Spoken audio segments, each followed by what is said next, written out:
اب تھوڑی سی بات جو ہے وہ سول ریزسٹنس پہ ہم کرتے ہیں.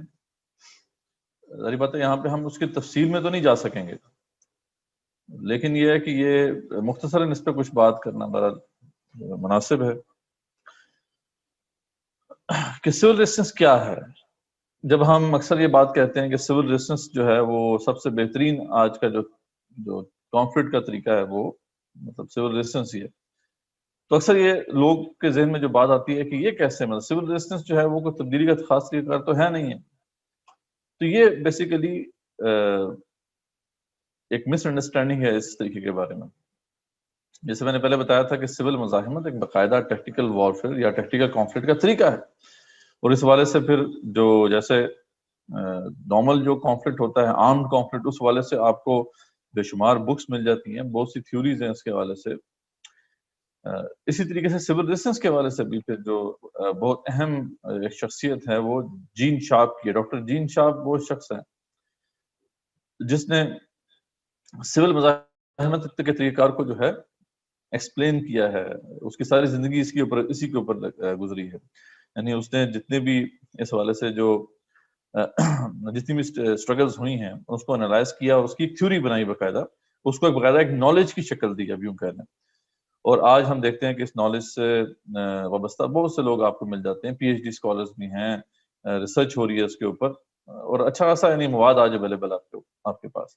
تو یعنی اگر آپ سول مزاحمت صحیح طریقے سے کرنا چاہتے ہیں تو پھر آپ کو یہ سارا نالج جو ہے اس کا پتہ ہونا چاہیے. نہیں اکثر جو ہیں کچھ جماعتیں اگر اس کے قائل بھی ہیں تو ان کے ہاں انڈرسٹینڈنگ اس کی نو ہاؤ جو ہے وہ نہ ہونے کے برابر ہے. تو جین شارپ جو ہے اپنی بڑی مشہور کتاب ہے اس کی فرام ڈکٹیٹرشپ ٹو ڈیموکریسی، اس میں وہ کہتا ہے کہ what civil resistance is not, یعنی وہ کہتا ہے کہ سول ریزسٹنس کیا نہیں ہے. لوگ جو سمجھتے ہیں مسکنسپشن اس والے سے اس نے کری، کیونکہ لوگ یہ سمجھتے ہیں کہ یہ صرف عدم تشدد ہے، یعنی نان وائلنس ہے یا پیسیوزم ہے، یعنی امن پسندی ہے. بس میری بات چند لوگ جو ہیں وہ پلے کارڈ اٹھا کے کھڑے ہوئے ہیں، آپ کے ذہن میں کیا خیال آتا ہے جب سول ریزسٹنس کی بات آتی ہے؟ تو آپ دیکھتے ہیں کہ چند لوگ ہیں وہ پلے کارڈ اٹھائے ہوئے ہیں، انہوں نے کچھ بینرز اٹھائے ہوئے ہیں اور بس پیسفلی پروٹیسٹ کر رہے ہیں.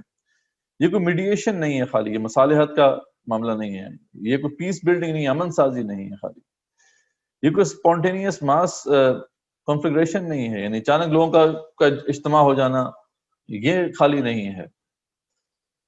یہ کوئی صرف مظاہرے نہیں ہیں، ٹھیک ہے، اسٹریٹ پروٹیسٹ نہیں ہے، مارکیٹ کلوجرز اور ٹرانسپورٹ کلوجرز نہیں ہے، نہیں ہڑتالیں یا پہیہ جام ہڑتالیں نہیں ہیں، شٹر وہ جو کیا کہتے ہیں دکانوں کو بند کر کے جو ہڑتال ہوتی ہے یا پھر پہیہ جام ہڑتال، یہ صرف ہڑتالیں نہیں ہیں، ہڑتالیں، دھرنے، مظاہرے خالی یہ نہیں ہیں. یعنی یہ بہت ہی، اگر آپ یہ سمجھتے ہیں کہ سول مزاحمت یہ ہے تو پھر یہ آپ غلط ہیں، ٹھیک ہے. بلکہ جین شارپ تو کہتا ہے کہ صرف اس جو ہے نا ایک سمندر ہے پورا ٹیکٹکس کا، اس میں سے چند ٹیکٹکس ہیں. یعنی اس نے اپنی کتاب میں جو کافی پرانی ہے، ظاہر بات ہے وہ لکھی گئی ہے 30-40 سال پہلے، اس کے اندر اس نے 198 میتھڈز کا ذکر کیا تھا کہ 198 میتھڈز ہیں جن کو آپ استعمال کر سکتے ہیں، اور آج جو ہے برابر اس کی تعداد جو ہے وہ تو ہزاروں میں. بلکہ سول ریزسٹنس کیا ہے اس نے پھر بتایا کہ سول ریزسٹنس بھی ایک آرمڈ اسٹرگل ہے، لیکن آرمز ڈفرنٹ ہے. وہ کہتا ہے کہ civil resistance is fought by psychological, social, economic and political weapons.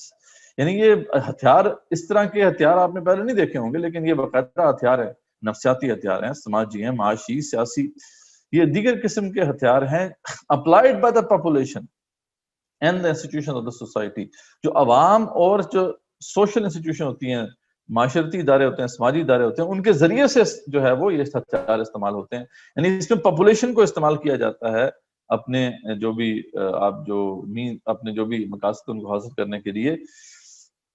تو اس نے بھی یعنی اس نے جس طرح اس کو ڈیفائن کیا ہے واقعی یعنی وے آف کانفلکٹ، ایک بڑا اس کے تھورو اس کے اندر اسٹڈی ہے، بڑی آپ کو کیئرفلی اس کو سمجھنا پڑے گا اگر صحیح معنوں میں اس سے کوئی آپ تبدیلی لے کے آنا چاہتے ہیں.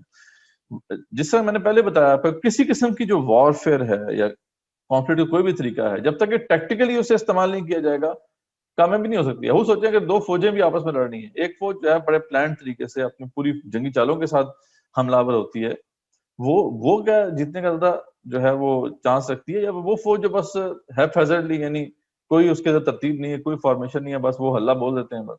تو ایسا کبھی بھی نہیں ہوتا.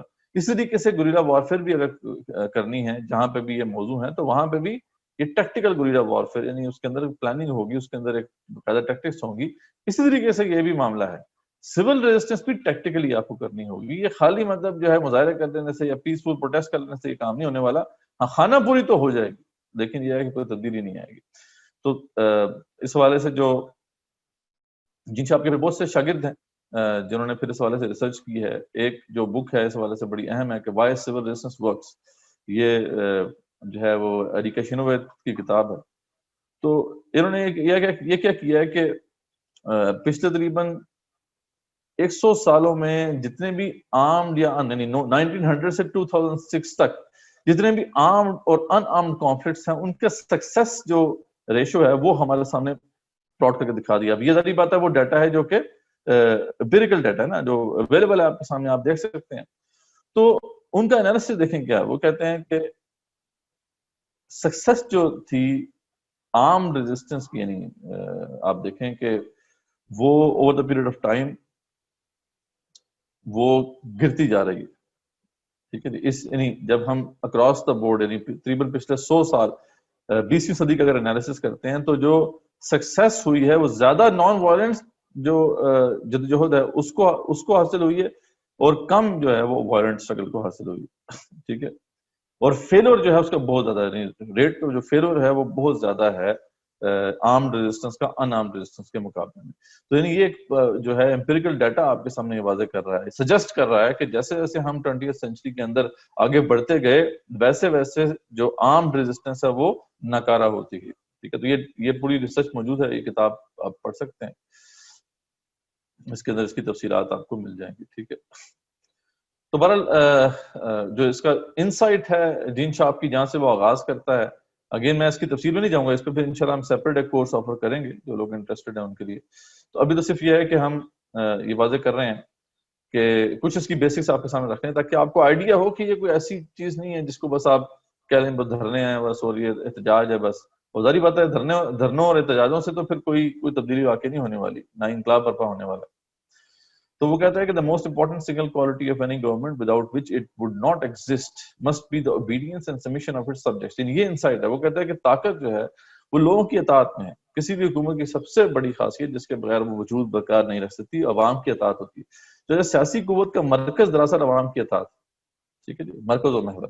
تو اب اس کے اوپر یہ پوری ٹیکٹکس بیس کرتے ہیں کہ سول مزاحمت کی ساری حکمت عملی اسی اہم اصول پر استوار ہوتی ہے کہ کس طریقے سے لوگوں کی جو اطاعت ہے اس کی جو ریزنز ہیں، لوگ اطاعت کیوں کرتے ہیں پہلے اس نے اس کو ایکسپلین کیا ہے، اور پھر ایک ایک کر کے ہمیں وہ جو ریزنز ہیں انہیں ختم کرنا ہے تاکہ لوگ اطاعت نہ کریں اس باطل رجیم کی.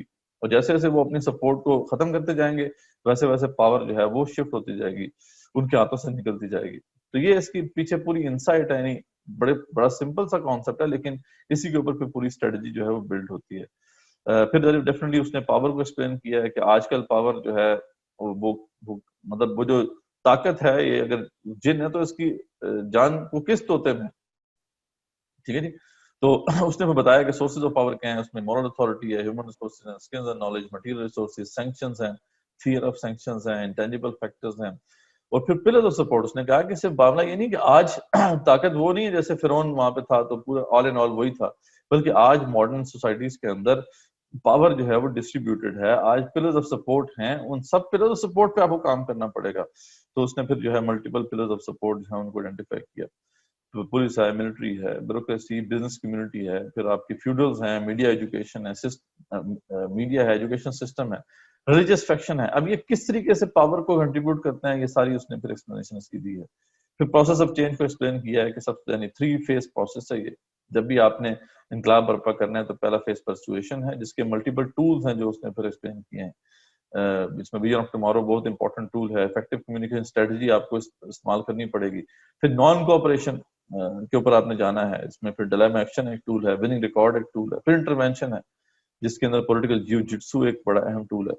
صرف میں نے آپ کے سامنے ایک بریف اوور ویو دیا ہے کہ جو ٹاپکس اس میں انشاءاللہ ہم جب اس پہ سیپریٹ کورس کریں گے تو ہم پہ تفصیل میں جائیں گے. کہنے کا مقصد یہ ہے کہ دس از دی وے فارورڈ، جو کہ کسی حد تک جو ہے آپ کو کوئی امید کی کرن نظر آتی ہے جس راستے پر. باقی تو پھر یہ ہے کہ باقی راستے جو ہیں ان میں کوئی امید بھی آپ نظر نہیں آتی.